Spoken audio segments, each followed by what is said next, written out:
pessoal, aqui é Guimar Borghion, cirurgião bucomaxilofacial. Hoje eu trago mais um vídeo do canal Cirurgia Oral Max. E a ideia hoje é trazer um vídeo um pouquinho diferente, mostrar para vocês a minha rotina como cirurgião dentro de um hospital de referência de trauma. Tá? Então eu quero mostrar para vocês hoje o que é uma prescrição de paciente, o que é uma evolução, como que a gente se ambienta no centro cirúrgico, nos preparando para a cirurgia e até mesmo planejando as nossas cirurgias a nível hospitalar. Eu sei que a grande maioria dos dentistas está acostumado no ambiente a nível de consultório, mas eu quero trazer e mostrar a rotina para vocês dentro de um hospital. Então vamos lá, vamos comigo. Então, pessoal, a minha ideia é tirar vocês do ambiente de consultório e trazer aqui para o ambiente hospitalar. Hoje estamos um pouquinho diferente, né, do nosso dia a dia, mas a ideia é justamente essa, mostrar para vocês qual é a minha rotina de cirurgião bucomaxilofacial em um hospital. Não só a minha rotina como cirurgião, mas também dos outros médicos e dos profissionais de uma maneira geral que trabalham dentro de um ambiente hospitalar. Inicialmente, a gente vai falar um pouco sobre pronto-socorro. Em seguida, eu quero falar com vocês sobre a rotina de atendimento, de evolução, prescrição, responder parecer, e falar um pouquinho de centro cirúrgico, como que a gente se porta dentro do centro cirúrgico.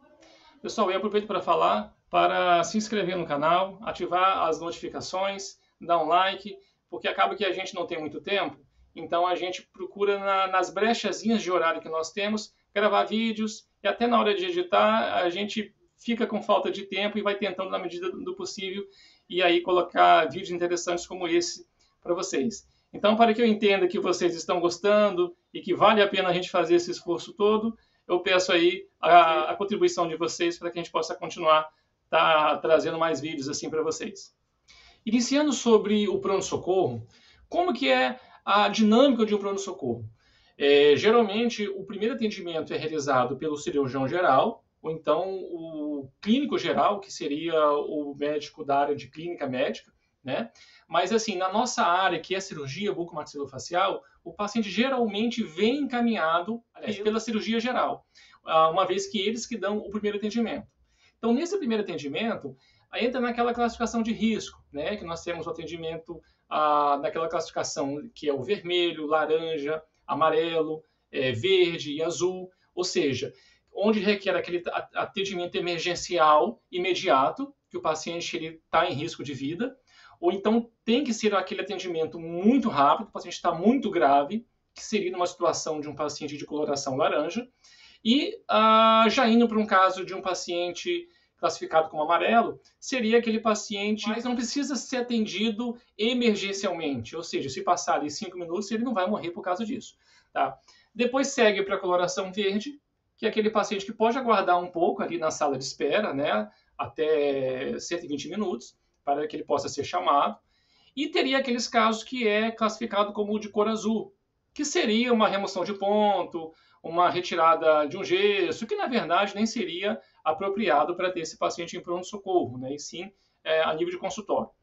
Eu até deixo aqui para vocês aqui uma tabelinha mostrando, né, o que é essa classificação de risco, né, para ficar mais explicado. Bom, como que nós ficamos nesse contexto? Como eu, cirurgião bucomaxilofacial, me insiro nesse contexto?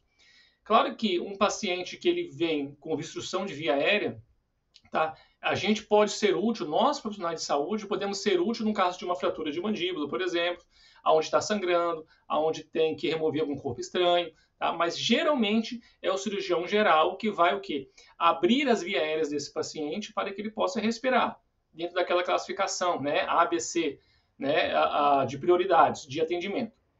Bom, num caso de uma paciente de coloração amarela, tá, geralmente esse paciente tem uma fratura fechada ou aberta, que pode até ser, mas aí o colega cirurgião geral nos encaminha com pedido de parecer, que logo eu vou falar para vocês. Tá?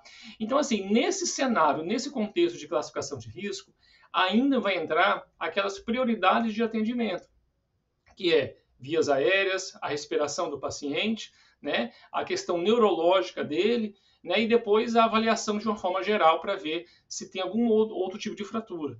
Tá? Então, eu também deixo para vocês aqui mais uma ilustração, né, para que vocês possam acompanhar aqui do vídeo. Ok? Bom, vamos imaginar assim, então, uma vez que o paciente ele chega com uma fratura, tá? A neurologia vai avaliar esse paciente, na verdade, a neurocirurgia também vai avaliar esse paciente caso ele tido algum tipo de trauma crânioencefálico, né? E aí o cirurgião geral também já pede uma avaliação nossa da cirurgia bucomaxilofacial, e também de outras especialidades, se assim for necessário. Geralmente, se trata de pacientes politraumatizados, nos casos de acidentes automobilísticos. Então, requer uma avaliação não só inicial do cirurgião geral que prestou o primeiro atendimento, mas também de outras especialidades, incluindo a nossa, que é a cirurgia bucomaxilofacial. Eu até abro aqui um adendo para mostrar que a especialidade que trata trauma de face, fraturas de face, não é uma especialidade médica, é a especialidade odontológica de cirurgia bucomaxilofacial, onde nós, dentistas, nos inserimos. Uma vez que esse paciente chega para nós no atendimento em pronto-socorro, nós vamos fazer a avaliação clínica desse paciente, fazer o questionário normal de saúde, de história de trauma, examiná-lo clinicamente, manipulá-lo, palpar, enfim, todas as medidas de inspeção, palpação, percussão, enfim. E aí, seguimos com os exames complementares. Basicamente, por imagem, seria a tomografia computadorizada, onde iremos confirmar ou descartar qualquer tipo de fratura facial. Uma vez que a gente detecta que há um trauma de face, né, então a gente vai solicitar a internação desse paciente. Caso esse trauma, essa fratura seja cirúrgica, a gente vai solicitar a internação desse paciente para programar essa cirurgia num tempo oportuno. Geralmente, as cirurgias de fraturas de face, a gente precisa aguardar um pouco a regressão de edema. Tá? Isso vai gerar aí em torno de 5 a 7 dias. Tá? O que nós fazemos no primeiro atendimento, em termos de urgência, a gente entende como controle de danos. Por exemplo, uma fratura de mandíbula com deslocamento, muitas vezes a gente faz uma odontossíntese com fio de aço só para manter temporariamente aqueles fragmentos mais aproximados, sutura de tecidos moles. Então, a ideia no atendimento emergencial ou de urgência, podemos dizer assim, seria mais um controle de danos. E o tratamento definitivo, que é a cirurgia de contenção, de osteossíntese, com instalação de placa e parafuso, a gente deixa para um momento mais oportuno, geralmente depois de 5 a 7 dias. E é um tempo hábil até para que a gente possa solicitar hemograma, coagulograma. Às vezes o paciente mais idoso dá tempo de solicitar uma avaliação cardiológica pré-operatória. Então, geralmente é o tempo que a gente aguarda para poder programar a nossa cirurgia. Bom, quando o paciente está internado, aguardando o procedimento cirúrgico, ou até mesmo já numa fase de pós-operatória, ele fica nas unidades de internação, nos quartos ou nas enfermarias, seja em hospitais públicos ou em hospitais privados, é assim que funciona. Então, existe uma rotina de atendimento diário desses pacientes. O que é essa rotina? Diariamente, o profissional, o médico, nós, cirurgiões bucomaxilofaciais, iremos avaliar esse paciente, examiná-lo, ver como que ele está, se ele está melhorando em termos de edema, em termos de dor, em seus sintomas. Isso diariamente. Prescrever diariamente, estendendo o uso de anti-inflamatórios ou suspendendo essas medicações, acrescentando, por exemplo, antieméticos, orientando higiene oral, iniciando antibiótico terapia. Então, nós temos que avaliar e evoluir diariamente esse paciente. E essa evolução, ela é registrada, tudo isso via sistema. Alguns anos atrás era manual, a gente fazia tanto as evoluções quanto as prescrições manualmente, só que hoje é tudo no sistema digital. E o nome de evolução já traz a ideia. A gente precisa o quê? Evoluir como esse paciente está apresentando no decorrer dos dias, né? Se ele está melhorando, se ele está piorando. Por exemplo, eu posso evoluir hoje num paciente que eu acabei de internar. Solicito internação do paciente com fratura de mandíbula, e assim vai. Solicito exames pré-operatórios, e aí o colega do plantão do dia seguinte, ele vai, caso não tenha ficado pronto os exames, ele vai conferir, ler a minha evolução, e vai checar se os exames ficaram prontos. Então, diariamente, as coisas vão andando. A gente vai preparando o paciente para fazer a cirurgia, né? Enquanto a prescrição, a gente vai acrescentando medicações, retirando, né, de acordo com a sua necessidade. Então, a rotina de evolução e prescrição diária é assim que nós fazemos. Quando se trata de solicitação de parecer, o que é isso? É quando um outro especialista, um outro profissional, precisa ser acionado para avaliar o seu paciente. Por exemplo, se eu tenho um paciente que tem uma fratura de mandíbula e por algum motivo ele está com uma queixa de dor intensa na perna, o que eu vou fazer?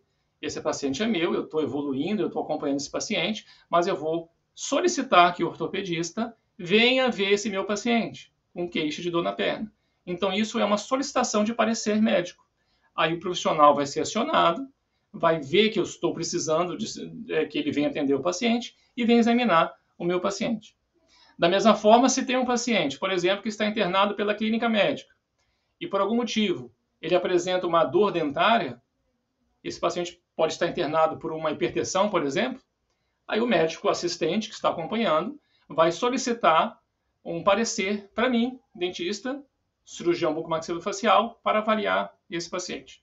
Mas, enfim, essa situação de parecer serve para acionar um outro profissional para examinar esse paciente em conjunto. Agora vamos falar um pouquinho da rotina do centro cirúrgico. Uma vez que o nosso paciente está pronto para fazer uma cirurgia, ele está preparado, já está com a avaliação pré-operatória pronta, avaliação cardiológica e pré-anestésica, é rotina dos anestesistas avaliarem pacientes antes da cirurgia, tá? Em cirurgias eletivas que nós chamamos, onde o anestesista vai lá para conhecer, para examinar esse paciente, quem ele vai fazer anestesia. Tá? Ele vai checar os exames, vai fazer uma avaliação pré-operatória antes do ato anestésico. Então, assim, o paciente ele está pronto para a cirurgia, programamos e vamos lá para o centro cirúrgico. O que a gente faz geralmente é o quê? A gente precisa trocar roupa, tem um vestiário, né? A gente vai estar junto na preparação da sala em termos de materiais, a equipe de enfermagem, os técnicos de enfermagem, o instrumentador vai organizar todo o material antes da cirurgia. Nós, cirurgiões, temos que estar presentes para checar se tudo está de acordo, se não falta nada, porque o paciente só pode ser intubado depois que houve uma checagem, um checklist ali que nada está faltando para aquela cirurgia. Em relação à intubação, é muito importante nós conversarmos com o anestesista e solicitarmos a possibilidade de fazer uma intubação via nasal ou intubação oral mesmo. Tá? Quando se trata de fraturas que envolvem uma maxila ou mandíbula, geralmente nós precisamos de fazer um bloqueio maxilomandibular. Então é imprescindível que nesses casos a intubação seja nasal, para não dificultar o nosso ato cirúrgico, né, quando bloqueamos o paciente. Agora, cada caso é um caso, né? Tem situações que o paciente ele é desdentado parcialmente e uma intubação oral não vai atrapalhar. Da mesma forma, uma fratura de osso zigomático ou uma fratura de órbita ou nasal, uma intubação oral também não vai causar nenhum tipo de problema no paciente. Mas a questão é, nós como cirurgiões devemos estar ali na cabeceira do paciente, ao lado do anestesista, para conversar sobre que tipo de intubação é importante e até mesmo para ajudar no ajuste do tubo na cabeça do paciente. Tá? Até tem alguns casos, na verdade, a grande maioria dos casos de intubação nasal, nós fazemos uma espécie de um turbante no paciente, colocamos uma touca com lençol para ajudar a fixar esse tubo juntamente com a touca do paciente. Isso ajuda a imobilizar o paciente, aliás, imobilizar o tubo na cabeça do paciente para evitar qualquer tipo de movimento mais intempestivo e eventualmente soltar ou estubar esse paciente acidentalmente. E é até importante, falando sobre isso também, que muitas vezes a gente fixa esse tubo com o próprio esparadrapo no dorso nasal, quando se trata de uma intubação nasal, ou então com sutura mesmo. Nós suturamos na pele, na região de columela nasal, e com fio de nylon, né, mais grosso, 2,0 geralmente, para deixar esse tubo bem fixo. Bom, quando a cirurgia já está toda checada, está tudo certo, geralmente o instrumentador inicia ali escovando, né, fazendo a degemação das mãos para colocar o seu capote, colocar a luva, então ele já vai preparando ali a mesa de cirurgia. Depois entra os cirurgiões, ou o cirurgião e auxiliar, é a nossa vez ali de fazer a escovação. Claro que a gente tem que estar já de máscara, né, com óculos de proteção, de preferência, né, testar se não vai embaçar nada, se está tudo funcionando em ordem. Então, vamos lá nos lavar, né, limpar as mãos adequadamente, tem a técnica apropriada para isso. E a partir daí, a gente volta para a sala de cirurgia e aí vai secar as mãos com uma compressa estéreo, com uma toalhinha estéreo, colocar o capote cirúrgico, né, para daí, em sequência, colocar a nossa luva estéreo e começar os procedimentos de preparação específica do paciente já para a cirurgia, que vai constar em antisepsia do campo operatório, né, antisepsia da face do paciente, geralmente com solução de clorexidina aquosa, preferencialmente, né, evitar a solução alcoólica para não gerar danos no olho do paciente. E a partir daí a gente já entra colocando os campos cirúrgicos e preparando a nossa cirurgia.